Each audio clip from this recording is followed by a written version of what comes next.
সকালে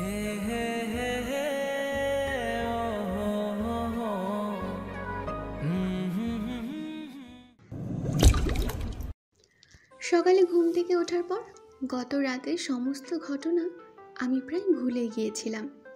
আসলে কলেজে যাবার তাড়া অন্য সব চিন্তাকে আমার মন থেকে আড়াল করে দিয়েছে। কিন্তু এখন ডাইনিংয়ে এসে শ্রাবণকে দেখে মনে পড়ল যে গত রাতে উনি কত রেগে গিয়েছিলেন। এখন আমাকে দেখে কি রিয়াক্ট করবে কে জানে। অন্য দিনের চেয়ে মুখটা আরও গম্ভীর করে সকালে নাস্তা করছেন উনি। আমাকে আসতে দেখেই ফুপি আমার প্লেটটা ফুপার পাশে রেখে বলল, এখানে বসে খা। আমি কাঁধ থেকে ব্যাগ নামিয়ে ফুপার চেয়ারে ঝুলিয়ে দিয়ে বললাম, কেন? ওখানে বসবো কেন? আমার যেখানে বসার জায়গা আমি সেখানেই বসবো। আমার চেয়ারটা শ্রাবণের পাশে। আমি কয়েক বছর ধরে ওই জায়গাতেই বসেই খাই। এখন শ্রাবণ রেগে আছে বলে তো আমি আমার জায়গাটা ছেড়ে দিতে পারি না। আফটার অল আমি কারো রাগের ধার ধারি না। সত্যি কথা বলবো, তাতে কেউ রাগ করলে আমার কিচ্ছু করার নেই। তাই আমি আমার নিজের চেয়ারের দিকেই অগ্রসর হলাম। ফুপি নিষেধ করতে লাগলো।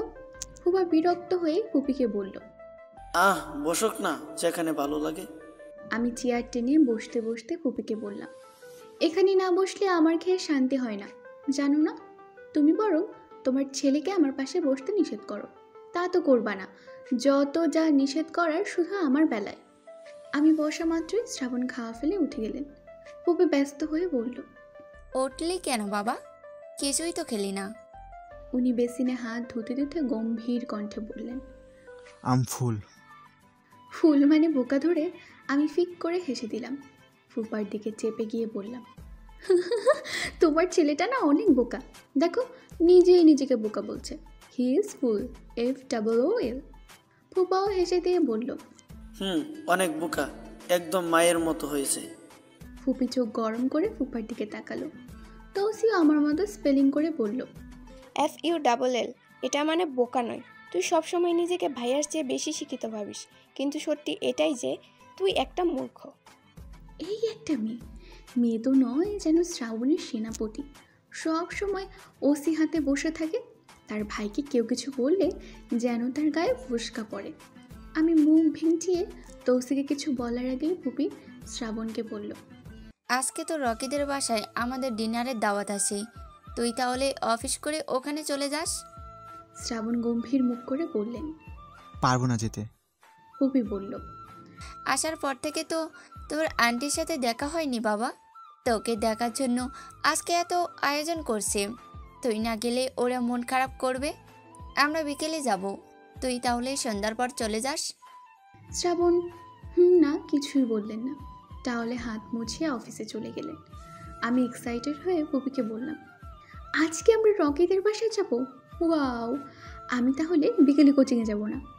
আমার এক্সাইটমেন্টে পানি ঢেলে দিয়ে ফুপি শ্রাবণের প্লেট হাতে নিয়ে বলল, কিছুই খেলো না ছেলেটা। শ্রাবণের প্লেটের দিকে তাকিয়ে দেখি প্লেটের সামান্য পরোটা সামান্য ডিম অবশিষ্ট রয়েছে। উনি যা প্রতিদিনই রাখেন। তাই আমি মুখ ভেঙচিয়ে বললাম, ঢং করো না তো ফুপি, তোমার ছেলের যা খাওয়া দরকার তা খেয়েই নিয়েছে। শুধু শুধু ঢং করে আমাকে দোষী প্রমাণ করার চেষ্টা করছো। ফুপি আমাকে রাগ দেখিয়ে বলল, তোর জন্যই না খেয়ে চলে গেল ছেলেটা। তোকে যেন আর কখনো শ্রাবণের পাশে বসতে না দেখি। ওকে, আমি সবার আগে এসে আমার চেয়ারে বসবো। তারপর শ্রাবণ ভাই এসে যদি আমার পাশে চেয়ারে বসে তাহলে কিন্তু তুমি আমাকে বকবা না। ফুপাকে কিছু বলার সুযোগ না দিয়ে ফুপাকে বললাম, আর ফুপা শোনো, তোমার ছেলে তো কালকে আমার অ্যাকোরিয়ামটা ভেঙে ফেললো। এবার আমার ইনা মিনা দিনারা কোথায় যাবে? ফুপা খেতে খেতে বলল, আমাকে কেন বলছিস? যে ভেঙেছে তাকে গিয়ে বল। ফুপার কথা শুনে তৌসি গাল ফুলিয়ে বলল, ভাইয়াকে বলেছি আমি, ভাইয়া কিনে দেবে না অ্যাকোরিয়াম। বলেছে মাছ চাষ করলে গ্রামের বাড়ি গিয়ে যেন করি। তখন ফুপি বলল, হ্যাঁ, ভালো কথা মনে পড়েছে। আফজাল ভাই ফোন করেছিলেন, আমাদের যেতে বলেছেন। এত বছর পর শ্রাবণ ফিরেছে, ওকে দেখার জন্য পাগল হয়ে আছে সবাই। কিন্তু শ্রাবণের তো ছোটই নেই, তৌসিরও পরীক্ষা, বাবারও ডায়াবেটিস বেড়েছে, তোমারও অফিসে চাপ। কি করা হবে বলো তো? ফুপা বলল, ওদের এখানে আসতে বলো, অনেক দিন আসেনি। চাচার শরীরটাও নাকি ভালো যাচ্ছে না। আসলে বরং ডাক্তার দেখিয়ে দিব। আনিকাকেও ফোন করে আসতে বলো। মেয়েটা কত বছর হয়ে গেল আসেনি। ফুপি খুশি হয়ে বলল, আচ্ছা ঠিক আছে, আমি তাহলে আজকে রাতের ট্রেনেই ওদের আসতে বলি। দাদু খুশি হয়ে বলল, বৌমা, এখন ফোন করে বলে দাও প্রিপারেশনের ব্যাপার আছে। ওদের তো হাঁস মুরগি গরু ছাগল ফেলে কোথাও যাওয়া হয় না। আগের থেকে বললে তাও 2-4 দিনের মধ্যেই সব কাজ গুছিয়ে আসতে পারবে। ঠিক আছে বাবা, আমি এখনই বলে দিচ্ছি। ফুপি গেল গ্রামের বাড়িতে ফোন করতে। দাদুও খাওয়া শেষ করে চলে গেল। ফুপার খাওয়াও প্রায় শেষের পথে। তখন তৌসি ফুপাকে বলল, তাহলে বাবা অ্যাকোরিয়ামটা কে কিনে দিবে? ফুপা বলার আগেই আমি বললাম, কে আবার? অবশ্যই শ্রাবণ ভাইকে কিনে দিতে হবে। ফুপা খুশি হয়ে বলল। একদম। তৌসি বলল, ভাইয়া কিনে দেবে না, তোমাকেই দিতে হবে। ফুপা এ ব্যাপারে আর কিছু না বলে খাওয়া শেষ করে চলে গেল। এখন শুধু আমি, তৌসি আর কুলসুম ডাইনিং রুমে আছি। কুলসুম একটু দুঃখী দুঃখী মুখ করে বলল, এখন কি হইব? মাছগুলো কোথায় থাকবো? আমি খেতে খেতে বললাম, কিচ্ছু হইব না কুলসুম আপা, তুমি চিন্তা করো না। শ্রাবণ ভাইয়া কিনা না দিলে ওটা আমাদের তৌসি আপা কিনে দিব। এর ব্যাপারে অনেক টাকা আছে, আবার ভাইও হাজার হাজার টাকা স্যালারি জব করে, সো তৌসি আপা কিনে দিবে অ্যাকোরিয়াম। আমার কথা শুনে তৌসি প্রথমে ভুল কুচকাল, তারপর বাঁকা হেসে বলল, তুমি চিন্তা করিও না কুসুম আফা, অ্যাকোরিয়াম আমি জুই আফার বয়ফ্রেন্ডের থেকে কিনে নেব। পাশের বাসার বয়ফ্রেন্ডরা গত রাতেই ঢাকা ফিরেছে। তৌসির কথা শুনে আমি খাওয়া ফেলে এক্সাইটেড হয়ে বললাম, সিজন ভাইয়া চলে এসেছে? তারপরে আবার আমার মন খারাপ করে বললাম, ফোন না থেকে কিছুই জানতে পারি না আজকাল, ধুর। বলে আমি মন খারাপ করে কলেজে চলে আসলাম। 1:30 পর্যন্ত ক্লাস হয়েছে আজ। সব ক্লাস শেষ করে বাসায় ফিরতে ফিরতে আমার 3টা বেজে গিয়েছে। জ্যামে পড়েছিলাম বলে এত দেরি হলো, না হলে 2:30টার আগেই চলে আসতাম। যাই হোক, 4টার থেকে কোচিং, হাতে মাত্র 1 ঘন্টা সময় আছে। এর মধ্যে আমাকে গোসল করতে হবে, খেতে হবে এবং কোচিংয়ে যেয়ে পৌঁছাতে হবে। তাই তাড়াহুড়ো করে ব্যাগটা বিছানায় ছুঁড়ে মেরে যেই না ওয়াশরুমে ঢুকবো, তখনই তৌসির ডাক শুনতে পেলাম। ও চিল্লিয়ে বলছে, জুই, আমার রুমে একটু আয় তো। 10 মিনিটের মধ্যে গোসল করে কলা পাতা রঙের গাউন পরে ওয়াশরুম থেকে বেরিয়ে এলাম। আরও 5 মিনিটে চুলগুলো ড্রায়ার দিয়ে শুকিয়ে ব্যাগ নিয়ে হুড়মুড় করে তৌসির রুমে ঢুকে বললাম, ডাকছিলি কেন? শোন না, আমার চুলগুলো একটু সুন্দর করে বেঁধে দে না। তৌসি বিছানায় বসে আমার জন্যই অপেক্ষা করছিল মনে হয়। আমাকে দেখে এগিয়ে এসে বলল, এতক্ষণ লাগে আসতে?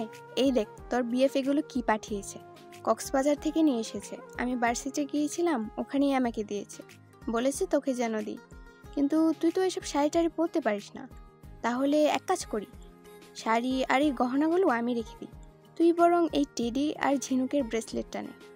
শাড়ি আমার ভালো লাগে না, আর এই সিজন ভাইয়াটা খালি শাড়ি দেয় আমাকে। এর আগেও 3টা শাড়ি দিয়েছে, সেগুলোর মতো এবারে শাড়ি গয়নাগুলো আমি তৌসিকে দিয়ে দিলাম। ব্রেসলেটটা অনেক সুন্দর। হাতে পরে তৌসির ফোন থেকে সিজন ভাইয়ের সাথে একটু কথা বলে ধন্যবাদ দিলাম। আমার পিঙ্কি আর টমকে আমাদের বাসায় পাঠাতে বললাম। সময় নেই একদম, তাই সিজন ভাইয়ের সাথে বেশি কথা হলো না। কথা বলার ফাঁকেই তৌসির থেকে চুলগুলো পনিটেল করে বেঁধে নিয়েছি। খেতে গেলে দেরি হয়ে যেত, তাই না খেয়ে দৌড়ে বেরিয়ে আসলাম। বাসার সামনেই একটা রিক্সা দাঁড়িয়েছিল। ঠিক সময় কোচিংয়ে পৌঁছানোর জন্য রিক্সা নিলাম। কোচিংয়ে ক্লাস শেষ হতে হতে আমার 6:30 বেজে গিয়েছে। আসার সময় ফুল বলেছিল কোচিং শেষে এখানেই দাঁড়াতে, রকি নাকি নিতে আসবে আমাকে। সেজন্য আমি 10 মিনিট ধরে দাঁড়িয়ে আছি। কেবল ভাবছি আর 5 মিনিটের মধ্যে রকি না আসলে আমি একাই চলে যাব ওদের বাসায়। তখনই একটা বাইক এসে আমার সামনে দাঁড়ালো। রকিকে দেখে ওর হেলমেটে টোকা মেরে বললাম, এত দেরি করলে কেন? দাঁড়িয়ে থেকে থেকে পা তো ব্যথা হয়ে গেছে আমার। রকি হেলমেট নামিয়ে মুচকি হেসে বলল, সরি জান, রাগ করেছো? আমি বুকে হাত গুজে গাল ফুলিয়ে বললাম, ভীষণ রাগ করেছি, ঘুরতে না নিয়ে গেলে রাগ কমবে না। রকি আমার গাল টেনে দিয়ে হাত ধরে বলল, ওকে কাম, কোথায় যাবা বলো? তার আগে বলো কি খাবা? ফুপি বললো তুমি নাকি দুপুরে কিছু খাওনি। এভাবে না খেয়ে থাকলে তো অসুস্থ হয়ে যাবা। আরে সময় ছিল না খাওয়ার, না হলে তো আমি খেয়েই আসি। এখন এক্সাম ক্লাস দুটোই হচ্ছে তো, তাই লেট করা যাবে না। রকি আমার হাতের ব্রেসলেটের দিকে তাকিয়ে বলল। সুন্দর লাগছে। কে দিয়েছে এটা? ভাইয়া এসেছে নাকি? আমি রকির থেকে হাত ছাড়িয়ে নিয়ে বাইকে বসে ওর কাঁধে হাত রেখে বললাম, না ভাইয়া আসেনি, এটা তো সিজন ভাই দিয়েছে। কক্সবাজার ট্যুরে গিয়েছিল, সেখান থেকে আমার জন্য অনেক কিছু নিয়ে এসেছে। আমি সব দোস্তিকে দিয়ে দিয়েছি, শুধু এটাই নিয়েছি। তুমি কি রাগ করছো? না, রাগ করিনি। তবে সিজনের সাথে বেশি কথা বলবা না। আর তুমি শুধু আমার, এটা মনে রাখবা সব সময়। আমি গাল ফুলিয়ে বললাম, তুমি এরকম রেগে কথা বলছো কেন? সিজন ভাইয়া তো অনেক ভালো। রকি কিছুটা বিরক্ত হয়ে বলল, আচ্ছা, বাদ দাও ওসব কথা। এখন বলো কি খাবা? কি আবার? বাসায় চলো, তোমার আম্মু তো কাচ্চি বানায় আমার জন্য, আজকে বানাইনি। রকি বাইকে স্টার্ট দিয়ে বলল, হ্যাঁ বানিয়েছে, কিন্তু এখন তো আমরা বাসায় যাচ্ছি না। এখন আমরা ঘুরতে যাব। কোথায়? জানি না। রকির এই জানি না কথার মানে আমি খুব ভালো জানি। 2 ঘন্টার মতো রাস্তায় রাস্তায় ঘুরলাম দুজন। ঘোরাঘুরির মাঝে স্ট্রিট ফুডও খেয়েছি। এখন আমরা বাসায় ফিরছি। সন্ধ্যা পেরিয়ে রাত নেমেছে। একটু আগেও চারপাশ গুমট ছিল, এখন সুন্দর বাতাস উঠেছে। রাস্তার পাশের দোকানগুলোতে রং বেরঙের আলো জ্বলছে। আমি ফ্রেশ মনে চারপাশ দেখতে দেখতে বললাম, রকি চলো না আর একটু ঘুরে, এখন বাসা যেতে ইচ্ছে করছে না। সামনে জেব্রা ক্রসিং, তাই রকি বাইকের স্পিড কমিয়ে বলল, 8টা বেজে গেছে জুই। এখন বাসায় না ফিরলে সবাই রাগ করবে। তোমার ফুপি কিন্তু এর মধ্যে 2বার ফোন করে। আর কিছু বলার আগেই রকির ফোনে কল আসলো। রাস্তার সাইডে বাইক থামিয়ে রকি প্যান্টের পকেট থেকে ফোন নিয়ে বলল, হ্যাঁ শ্রাবণ ভাইয়া, বলো। শ্রাবণ ফোন করেছে বুঝতে পেরে আমি কথা শোনার জন্য ফোনের দিকে কান এগিয়ে দিলাম, কিন্তু কিছুই শুনতে পেলাম না। রকি কান থেকে ফোন নামিয়ে বলল, জুই নামো, শ্রাবণ ভাইয়া নিয়ে যাবে তোমাকে। আমি ভ্রুকুচকে বললাম, কেন, কোথায় নিয়ে যাবে? শ্রাবণ ভাইয়া এখানে কোথা থেকে আসলো? রকি পেছনে তাকিয়ে বলল, ওই যে আসছে। দূর, কেন যে ফোনটা তুললাম। আমিও রকির দৃষ্টি অনুসরণ করে পেছনে তাকিয়ে শ্রাবণের অফিসের গাড়িটা দেখতে পেলাম। দেখতে দেখতে গাড়িটা আমাদের কাছে চলে আসলো। শ্রাবণ গাড়ির কাছ নামিয়ে আমার দিকে তাকিয়ে গম্ভীর কণ্ঠে বললেন, জুই চলে আয়। আমি ভ্রুকুচকে বললাম, তুমি বাসায় যাচ্ছ না? আমি তো বাসায় যাব না, ফুপিরা রকির বাসায় আছে। রকি আমাকে নিয়ে ওদের বাসায় যাচ্ছে, তুমি চলে যাও। উনি আগের চেয়েও গম্ভীর কণ্ঠে বললেন।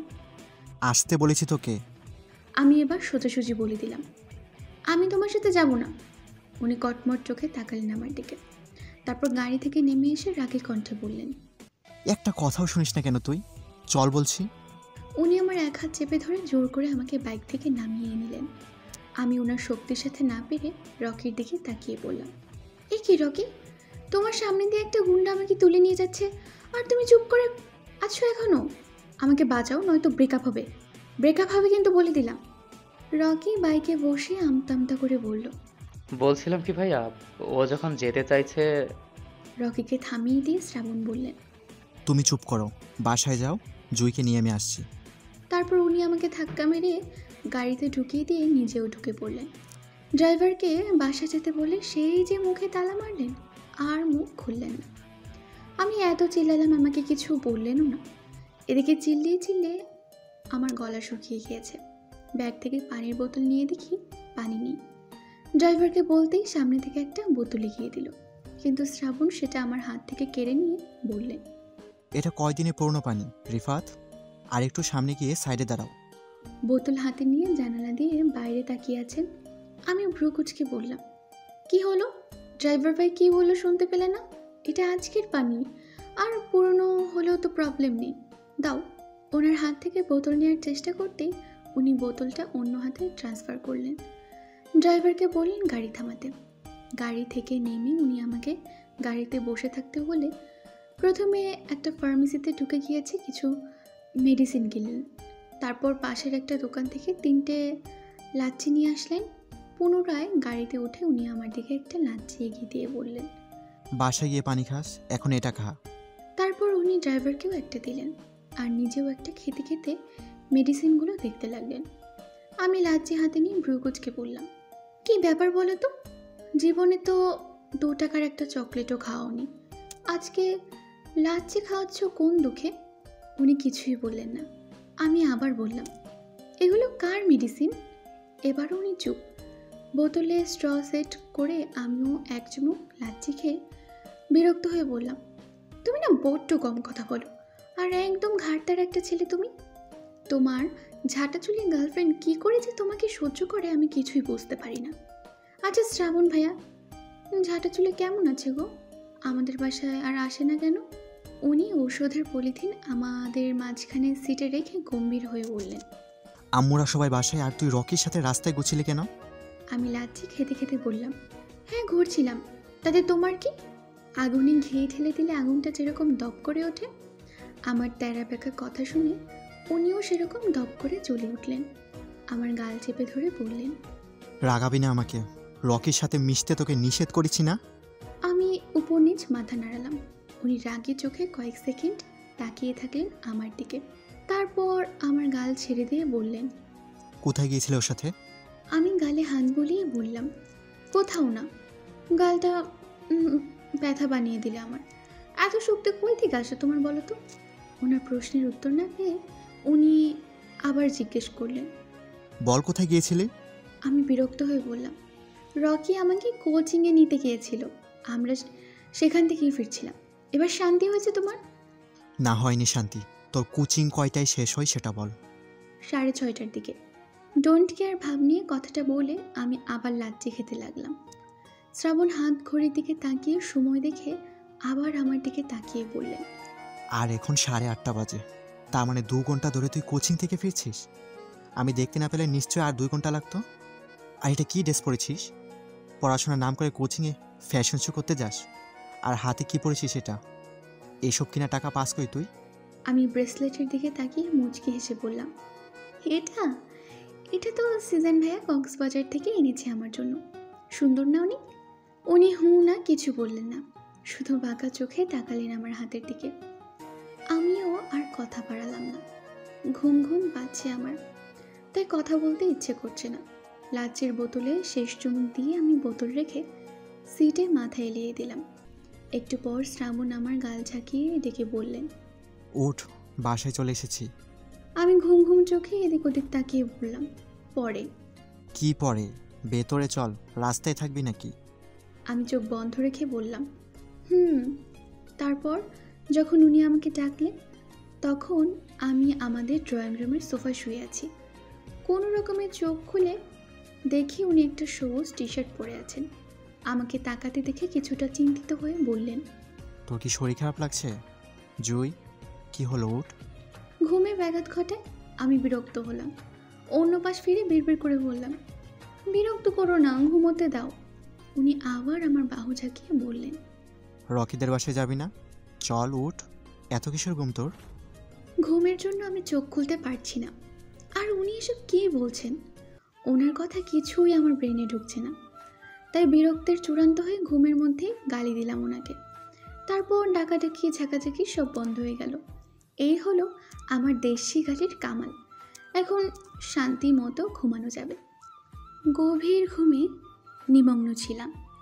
কারো ডাকাডাকিতে প্রথমে ঘুমটা হালকা হলো, তারপর আমার 2 গাল টানাটানিতে ঘুমটা ভেঙেই গেল। প্রচণ্ড বিরক্ত হয়ে চোখ খুলে শ্রাবণকে দেখতে পেলাম। এছাড়াও আমাকে ঘিরে দাঁড়িয়ে আছে আমার ফুপা, ফুপি, দাদু, তৌসি, কুলসুম আর রকি। শ্রাবণ আমার দিকে ঝুঁকে আমার গাল ঝাঁকিয়ে ডাকছেন। সবাইকে উদ্বিগ্ন হয়ে তাকিয়ে থাকতে দেখে আমি কি বলবো কিছুই বুঝতে পারছি না। ঘুমে ব্যাঘাত ঘটায় না কী কারণে মাথার মধ্যে কেমন যেন চিনচিন করছে, চোখ দুটো জ্বালা করছে, খোলা রাখতে পারছি না। শ্রাবণ আমার পাশ থেকে উঠে দাঁড়িয়ে বললেন, দেখো এইরকমই করে যাচ্ছে শুধু, মনে হচ্ছে 7 জন্মে ঘুমায়নি। ওর জন্য আমার রকিদের বাসাও যাওয়া হলো না।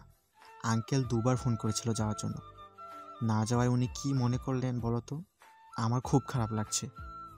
রকি উদ্বিগ্ন হয়ে আমার পাশে বসে শ্রাবণকে বলল, আরে বাবা, কিছু মনে করেনি। কিন্তু জুয়ের কি হলো ভাইয়া? ভালোই তো ছিল। শ্রাবণ কিছুটা চিন্তিত হয়ে বললেন, হ্যাঁ ভালোই তো ছিল। গাড়িতে ওঠার পরে বললো ঘুম পাচ্ছে, তারপর ঘুমিয়েও গেল।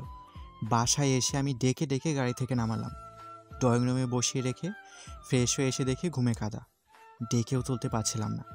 শেষে তো আমাকে খামচি দিল। আম্মু, তোমার বাইয়ের মেয়েটা বেয়াদবের চূড়ান্ত হয়েছে। ঘুমের মধ্যেও বেয়াদবি করে। সেকেন্ডে সেকেন্ডে চোর থাপ্পড় না দিলে এর বেয়াদবি বন্ধ হবে না।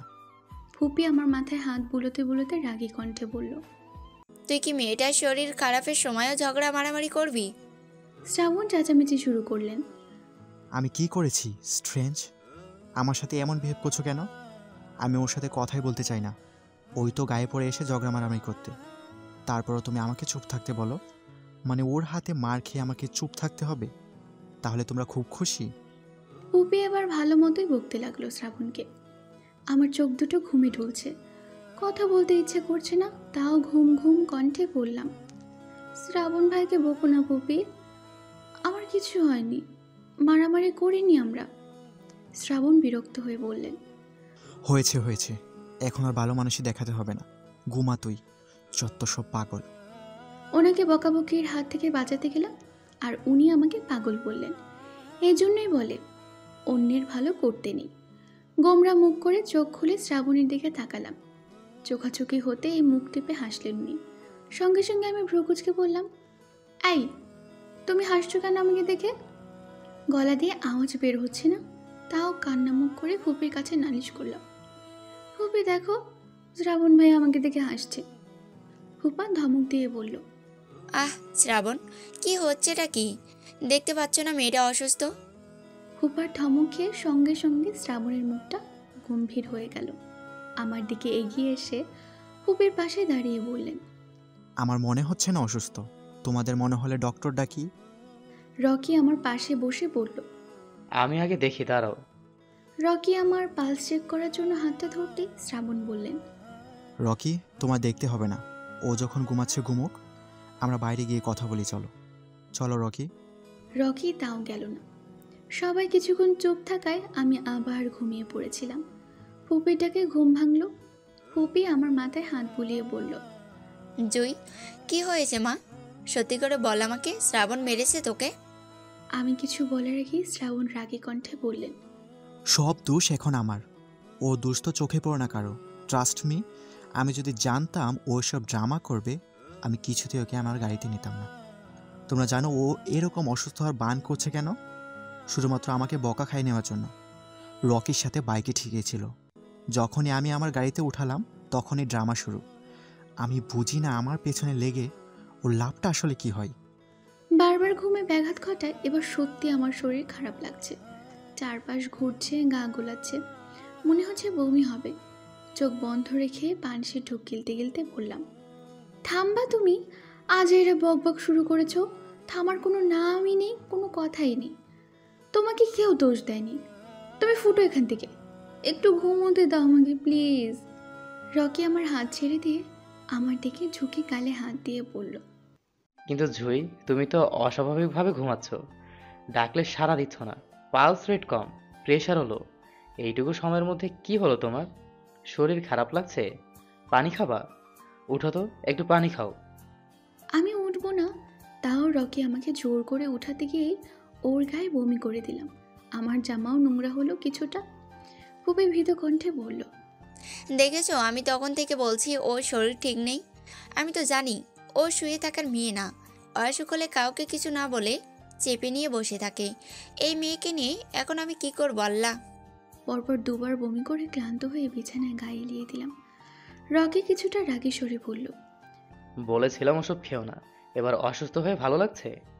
আর খাবে ফুচকা? এনে দিব? এখন শুয়ে আছো কেন? কতবার নিষেধ করেছিলাম ওসব খেতে। বড়দের কথা না শুনলে কি হয় দেখলে তো। ফুপে এক গ্লাস পানি আমার মুখের কাছে নিয়ে রকিকে বলল, থাক বাবা, এখন আর বকো না। তুমি শার্টটা চেঞ্জ করে নাও। শ্রাবণ রকিকে একটা শার্ট বের করে দে। শ্রাবণ ওনার দায়িত্বটা তৌসিকে ট্রান্সফার করে দিলেন। রকি যাওয়ার সময় আমার হাত ধরে নরম কণ্ঠে বলল, পেট ব্যথা করছে আর হবে বমি? আমি চোখ বন্ধ করে মিনমিন করে বললাম, মাথা ঘুরছে। রকি বলল, অনেক বেশি অ্যাসিডিটি হয়েছে তো, তাই এমন হচ্ছে। একটু ওয়েট করো, আমি কাছের ফার্মেসি থেকে মেডিসিন আনছি। শ্রাবণ বললেন, অ্যাসিডিটি? Are you sure? হসপিটালে নিতে হবে? রকি বসা থেকে দাঁড়িয়ে বলল, না, হসপিটালে নেওয়ার দরকার নেই। দুপুর থেকে না খেয়েছিল, তারপর স্ট্রিট ফুড খাওয়ায় এই অবস্থা। বমি করেছে, এখন কিছুটা আরাম পাবে। একটা ইঞ্জেকশন করলে আর টেনশনের কোনো কারণ থাকবে না। ওকে, তুমি ফ্রেশ হয়ে আসো যাও। শ্রাবণ আর ভূমিপাদের সবাই আমার ঘর থেকে বেরিয়ে গেল। আমি চোখ বন্ধ করে আবার ঘুমানোর চেষ্টা করতে লাগলাম। ফুপি নিচু কণ্ঠে শ্রাবণকে বলল, অফিস থেকে এসে খেয়েছিস কিছু? আজকে তো রান্না করা হয়নি। রকির মা তোদের জন্য কিছু খাবার পাঠিয়েছে, এগুলো গরম করে। ফুপিকে পুরোটা বলতে না দিয়ে শ্রাবণ বিছানার কোণে আমার পায়ের কাছে বসে বললেন, না লাগবে না, খিদে নেই। বসছিস কেন আবার? তুই যা, আমি আসি এখানে। শ্রাবণ বললেন, এসব নোংরা তো ক্লিন করতে হবে। হ্যাঁ আমি করছি, জামাটাও পাল্টে দিতে হবে। মেয়েটাকে নিয়ে আর পারি না, অসুখ বানিয়ে চুপচাপ শুয়ে আছে, ঘুমাচ্ছে। তবে তুই যদি ওকে রেখে রকিদের বাসায় চলে যেতি তাহলে কি হতো বলতো? রেখে যেতাম নাকি? আমি গেলে ওকেও নিয়ে যেতাম। আমি পেটে হাত দিয়ে ডান পাশ ফিরে বালিশে মুখ গুজে শুয়ে শুয়ে ওদের কথা শুনছিলাম। তখন শ্রাবণ আমার বাম বাহুতে হাত রেখে বললেন, কিরে, আবার হবে? এভাবে শুয়ে আছিস কেন? আমি কিছুই বললাম না। ফুপি ওনাকে আবার নিজের ঘরে যেতে বললেন, কিন্তু উনি গেলেন না। কিছুক্ষণ চুপ থেকে একটু ইতস্ত করতে করতে বললেন, আম্মু শোনো, রকিকে বাসায় পাঠিয়ে দাও।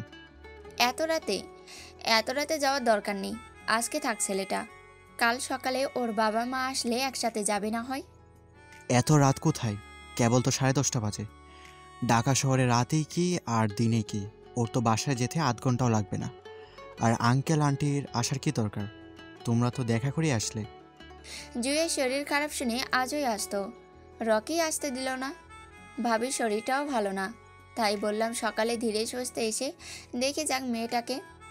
জানিস শ্রাবণ, ওরা খুব ভালোবাসে জুইকে, সেজন্য রকির সাথে বিয়ে দিয়ে ওদের বাসায় নিয়ে যেতে চাই।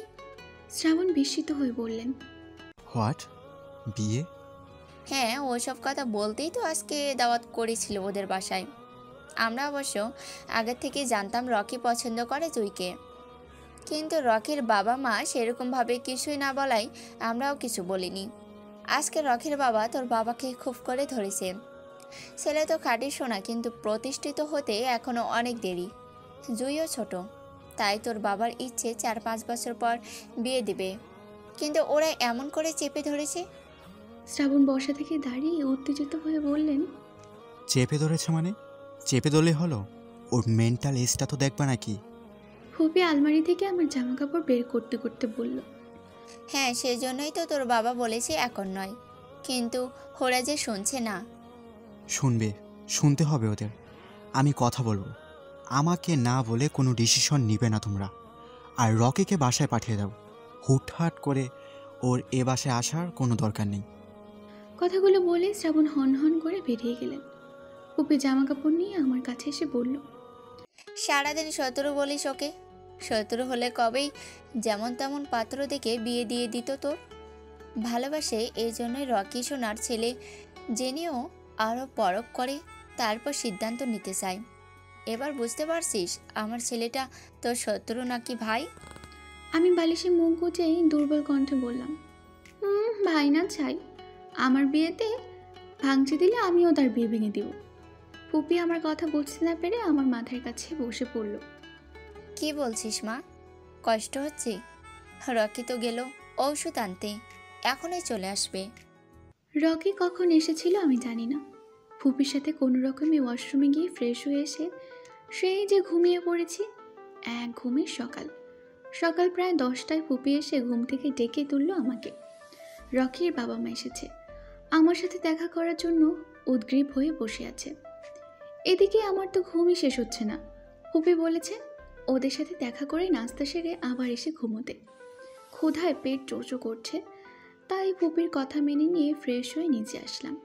ঠান্ডা পানি দিয়ে ফ্রেশ হওয়ার পরও ঘুমের রেশ কাটছে না, শরীর টলমল করছে, কথা বলার ইচ্ছেই হচ্ছে না। তাও আঙ্কেল আন্টির মাঝে গিয়ে বসলাম। আঙ্কেল আমার মাথায় হাত বুলিয়ে বলল, এখন ঠিক আছো আম্মু? আর শরীর খারাপ লাগছে? আমি হাই তুলে সোফায় হেলান দিয়ে বললাম, আহ আমার শুধু ঘুম পাচ্ছে আঙ্কেল, প্রচুর ঘুম পাচ্ছে। আন্টি আমার গালে হাত বুলিয়ে বলল, আহারে, মুখটা শুকিয়ে গেছে একদম। খাসনি তো কিছু? আমি তোর জন্য দুধের ক্ষীর এনেছি, খাবি? দুধের ক্ষীর পছন্দের খাবার বলে তড়িঘড়ি করে সোজা হয়ে বসলাম। কই দাও, কাজু দিয়েছে তো, আর কিশমিশ। রাজিয়া আন্টি কিছু বলার আগেই পাশের সোফা থেকে রকি বলল, ওহ, এখন দুধ নয়, অ্যাসিডিটি ফিরে আসবে তাহলে। আম্মু তুমিও না, ওসব আনতে গেলে কেন? ক্ষীর পছন্দ করে মেয়েটা। রকি বলল, পছন্দ করলে আনতে হবে। রাতে দুবার বমি করেছে, আর সকাল হতেই তুমি দুধ এনেছো। ওটা মুখে দেওয়ার সাথে সাথে আবার শুরু হবে, জানো? ক্ষীর খাবো বলে রীতিমতো লালা ঝরছে আমার, আর এই বজ্জাত রকিটা বলে কিনা খেতে দেবে না আমাকে।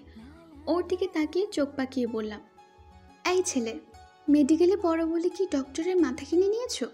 আমি আগেই বলেছি আমার সাথে ডক্টরি করতে আসবে না, তারপরও কেন আমার সাথে ডক্টরিগিরি করো? ভয় নেই জীবনের? শ্রাবণ ভাইকে বলে এমন একটা চর খাইয়ে নিব না, জন্মের মতো ডক্টরগিরি করা ভুলে যাবে। জানো শ্রাবণ ভাইয়ের হাতে কত শক্তি? একটা চর খেলে তোমার দাঁতের মাড়ি খুলে পড়বে। তখন তুমি আমার উপর ডক্টরগিরি ছেড়ে দাঁতের মাড়ি হাতে নিয়ে ডেন্টিস্টের কাছে দৌড়াবে। রকি মুচকি হেসে বুকে হাত দিয়ে ভয় পাওয়ার ভঙ্গি করে বলল, কি ভয়ঙ্কর থ্রেড! আমি তো শুনেই ভয় পেয়ে গেলাম। ড্রয়িং রুমে রকির বাবা মা বাদেও পুপা পুপি, দাদু আর তৌসি ছিল। রকির কথা শুনে সবাই হেসে দিল। আমি মুখ ফুলিয়ে ওদের হাসি দেখলাম। তারপর রাজি আন্টিকে বললাম, আন্টি তুমিও হাসলে? যাও, কথা নেই তোমার সাথে। And you undergraduate doctor, তোমার সাথে 14 বছরের ব্রেকআপ। তারপর উঠে দাঁড়িয়ে পুপিকে বললাম, পুপি ভাত খাবো চলো তো, আগে পেট ঠান্ডা করি, তারপর দেখবো কে আমাকে ক্ষীর খেতে বাধা দেয়। যে বাধা দিতে আসবে না, লাশ পড়ে যাবে তার। আমার কথা শুনে তৌসি বলল, অসুস্থ হলে মানুষের খাবার রুচি কমে, আর তুই রাক্ষসী হয়েছিস। যাও গো রাক্ষসী, আমার আম্মু তোমার ফেভারিট ভেজিটেবল আন্ডা বানিয়ে রেখেছে, খেয়ে উদ্ধার করো। দাদু প্রায় কলা ভর্তা খায়। ফুপি ভর্তাটা ডিম সাইজের গোল গোল করে বানিয়ে প্লেটে দেয় বলে আমি ওটার নাম দিয়েছি ভেজিটেবল আন্ডা। আমার অপছন্দের খাবারের মধ্যে এটা একটা খাবার, তাই আমি নাক মুখ কুচকিয়ে বললাম, ইয়াক, চি, কলা ভর্তা খাবো না, ওই অখাদ্যটা আমি কিছুতেই খাবো না। বলি আমি পুনরায় সোফায় বসে পড়লাম। কিছুতেই কলা ভর্তা দিয়ে ভাত খাবো না। শেষে ফুপি মাছের ঝোল দিয়ে ভাত মাখিয়ে খাওয়ালো। খাওয়া শেষে রকি তৌসির সাথে খুব দুষ্টুমি করলাম। সারাদিনে লাফালাফির পরিমাণ এত বেশি হয়ে গেছিল যে রাতে শরণ ভাইয়ের কাছে পড়ার সময় পায়ের যন্ত্রণায় ঠিক হয়ে বসে থাকতে পারছিলাম না। ভাগ্যিস ফুপি বলল আজকে আমি অসুস্থ, তাই যেন তাড়াতাড়ি ছেড়ে দেয়। সেই সুবাদে 45 মিনিটেই ছুটি পেয়েছি। শরণ ভাই চলে যাওয়ার পর আমি রুমে এসে বিছানায় শুয়ে পা দুটো দেয়ালে তুলে দিয়ে গুনগুন করে গান গাইছিলাম। তখন দরজায় কড়া নাড়ার শব্দ শুনে ঘাড় বাঁকা করে দরজার দিকে তাকিয়ে দেখি শ্রাবণ এসেছেন। অফিস থেকে ফিরলেন কেবল। ওনার এক হাতে ল্যাপটপ, অন্য হাতে চকলেট বক্স। আমাকে তাকাতে দেখে ভ্রু কুঁচকে বললেন, পা ওখানে তুলছিস কেন? পা নামা বেয়াদব। শেষের কথাটা উনি ধমক দিয়েই বললেন। ওনার ধমক শুনে বয়ে গেছে। ভাব নিয়ে পা দুটো আরও উঁচুতে তোলার চেষ্টা করলাম। শ্রাবণ রাগী কণ্ঠে বললেন, পা নামাতে বলছি আমি, ব্যাগ বনে লাগবে কিন্তু। জুই, কথা শুনিস না কেন? আরে শুনছি তো বাবা, কান খোলে আছে আমার। আমার তেরা কথা শুনে ভেবেছিলাম উনি রেগে যাবেন, কিন্তু বিরক্ত হয়ে বললেন, আচ্ছা ঠিক আছে, এখানে চকোপিন্স আছে, নিয়ে যা। আমি আবার ঘাড় বাঁকা করে ওনার দিকে তাকিয়ে বললাম, ওগুলো আমার জন্য? হ্যাঁ। চট করে দেয়াল থেকে পা নামিয়ে ফট করে উঠে বসে বললাম, সত্যি? শ্রাবণ আরও একটু বিরক্ত হয়ে বললেন, নিবি নাকি তৌসিকেই দিব সব? এই না না না, দাঁড়াও, নিচ্ছি। এক প্রকার দৌড়ে দরজায় এসে দাঁড়ালাম। শ্রাবণ বক্সটা আমার হাতে দিয়ে বললেন, এগুলো শেষ করে আমার রুমে আসবি। বলে উনি নিজের রুমের দিকে পা বাড়ালেন।